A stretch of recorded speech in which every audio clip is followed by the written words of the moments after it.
Vous êtes de plus en plus nombreux à nous suivre et à participer à l'évolution de la chaîne Afrique N24, et sincèrement nous tenions à vous en remercier.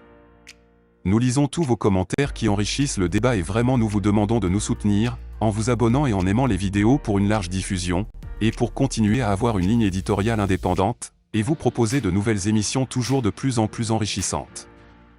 Encouragez et protégeons la communauté Afrique N24, en vous abonnant et en cliquant sur le pouce bleu j'aime sur les vidéos que vous visualisez. Ne restons pas passifs, soyons actifs. Merci et à bientôt. Le bulletin d'information de ce jour.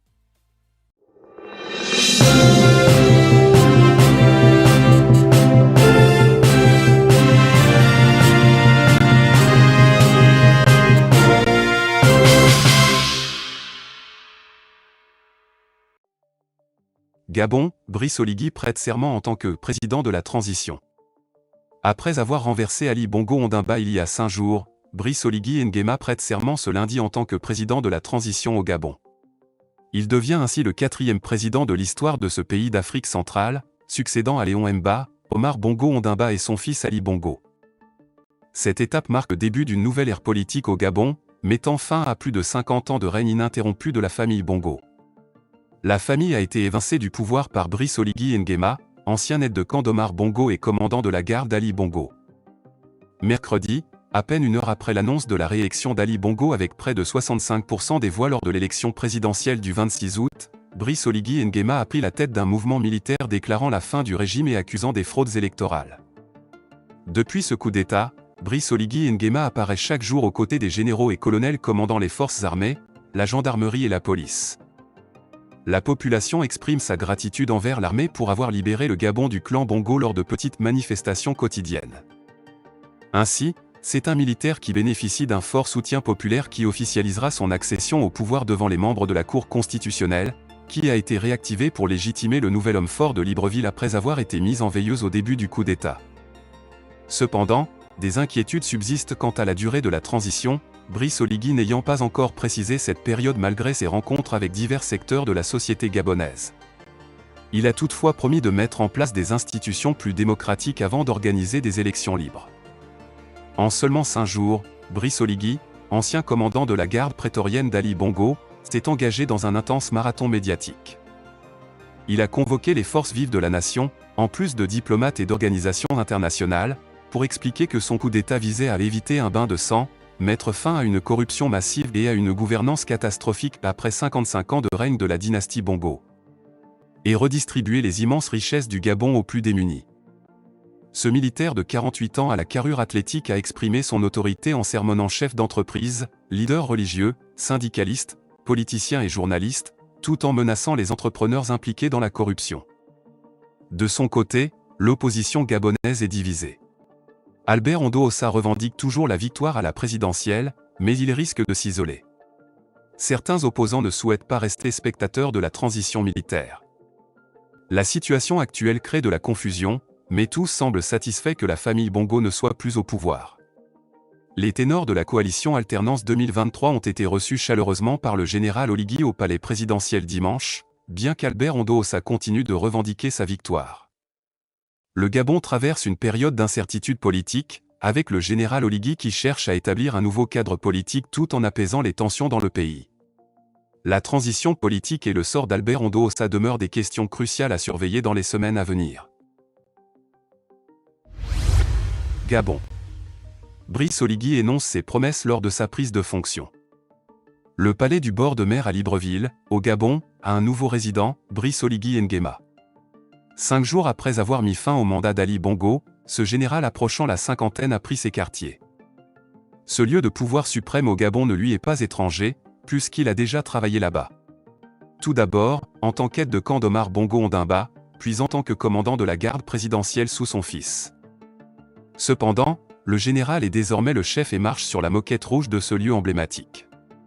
Porté en triomphe par ses pairs militaires et accueilli comme un libérateur par les Gabonais, il sait qu'il est attendu au tournant par une population qui a longtemps lutté pour s'épanouir. Lors de sa prestation de serment lundi, il n'a pas manqué de faire des promesses pour tenter de rassurer. Sa liste est longue. Depuis quelques jours, le CTRI a entrepris des consultations avec toutes les forces vives de la nation, a déclaré le général président de la transition. Il reconnaît les préoccupations légitimes de ses concitoyens et promet de travailler à offrir à tous une meilleure qualité de vie. Il prévoit de former un gouvernement composé de personnes expérimentées et compétentes dans les prochains jours. Brice Oligui Nguema s'engage notamment à mettre en place des institutions fortes, démocratiques et crédibles pour le Gabon à l'issue de la transition. Inclusion. Le général Béret Vert favorise l'inclusion dans son programme de changement. Cela se manifeste notamment par la promesse du retour des exilés politiques et par l'amnistie pour les prisonniers d'opinion.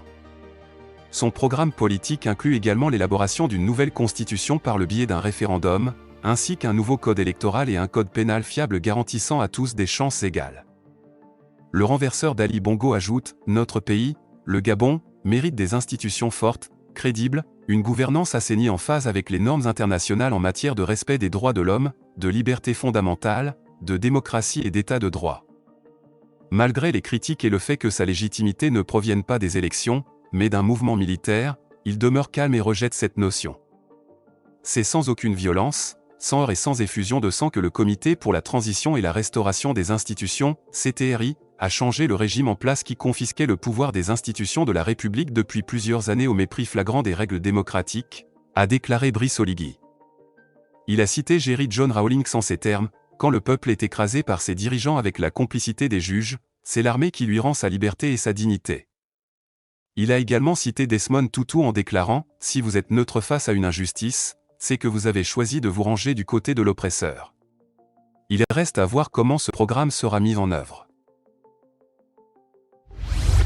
Tension entre le Niger et la France. Les manifestations se poursuivent pour le retrait des troupes françaises. Des milliers de manifestants ont poursuivi leur rassemblement au Niger dimanche, entamant une troisième journée consécutive de protestations demandant le retrait des troupes françaises de leur pays. Les manifestants ont scandé des slogans tels que « À bas la France » et « La France dégage » lors de ce rassemblement, reprenant ainsi les mots d'ordre entendus lors de diverses manifestations qui ont émergé à Niamey depuis le coup d'État survenu le 26 juillet. Les tensions entre les nouvelles autorités et la France ont connu une escalade verbale ces derniers jours, le gouvernement militaire accusant Paris d'une ingérence flagrante en soutenant l'ancien président déchu du pays. En réponse à cette situation, des dizaines de milliers de manifestants se sont joints à cette manifestation, qui s'est déroulée près d'un rond-point situé à proximité de la base militaire nigérienne abritant des soldats français. Le 3 août, le régime militaire avait annoncé la résiliation des accords militaires avec la France, qui comptait environ 1500 soldats stationnés dans le pays. En outre, les dirigeants militaires nigériens avaient annoncé l'expulsion de l'ambassadeur de France, Sylvain Ité, et lui avait retiré son immunité diplomatique, arguant que sa présence constituait une menace pour l'ordre public. Cependant, le président français, Emmanuel Macron, avait salué le travail de Sylvain Ité au Niger et avait affirmé qu'il resterait dans le pays, malgré le délai de 48 heures qui lui avait été imparti pour quitter le territoire. La France a de nouveau justifié dimanche le maintien de son ambassadeur sur place. Catherine Colonna, ministre des Affaires étrangères française, a déclaré « Il est notre représentant auprès des autorités légitimes du Niger. » Niger. Sous pression, la France met fin à ses opérations militaires au Niger. Les troupes françaises déployées au Niger ne peuvent plus remplir leurs fonctions en matière de lutte antiterroriste et de formation de militaires locaux, selon la chef de la diplomatie française, Catherine Colonna, dans une interview au Monde.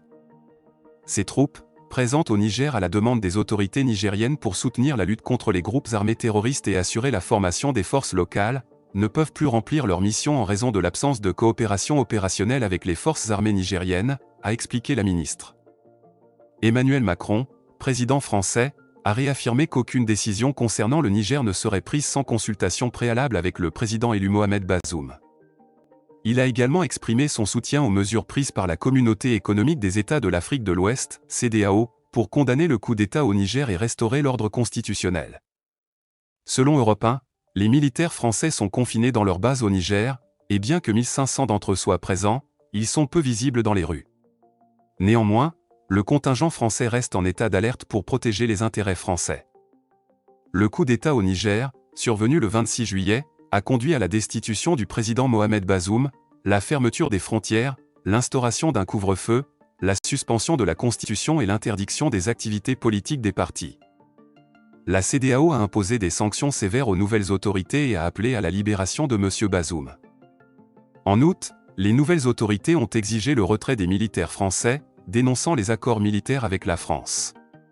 La France n'a pas accepté cette demande, arguant que les accords avaient été conclus avec les anciennes autorités nigériennes, qu'elle reconnaît comme légitimes.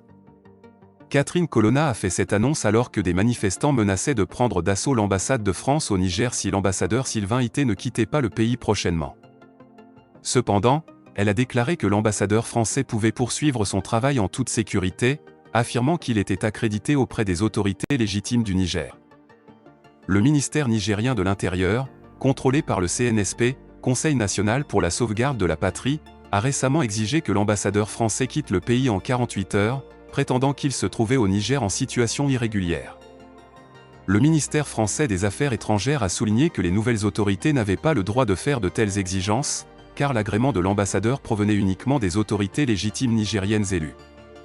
Nous voici à la fin de ce bulletin, et nous espérons sincèrement qu'il vous a plu. Nous sommes impatients de connaître vos impressions, alors n'hésitez pas à nous faire part de vos commentaires. Par ailleurs, nous avons remarqué que plusieurs de nos spectateurs ne sont pas encore abonnés à notre chaîne. Votre soutien est essentiel pour nous permettre de continuer à produire du contenu intéressant. Pour nous encourager, n'hésitez pas à cliquer sur le bouton j'aime. N'oubliez pas non plus de partager cette vidéo avec vos amis, et assurez-vous de vous abonner à notre chaîne tout en activant les notifications. Ainsi, vous serez informé chaque fois que nous publierons une nouvelle vidéo. À bientôt. Likez la vidéo si ce n'est pas déjà fait. Laissez aussi votre point de vue en commentaire. Abonnez-vous et cliquez aussi sur la petite cloche de notification pour ne rien rater de nos prochaines vidéos. N'oubliez pas de partager aussi la vidéo et de la liker.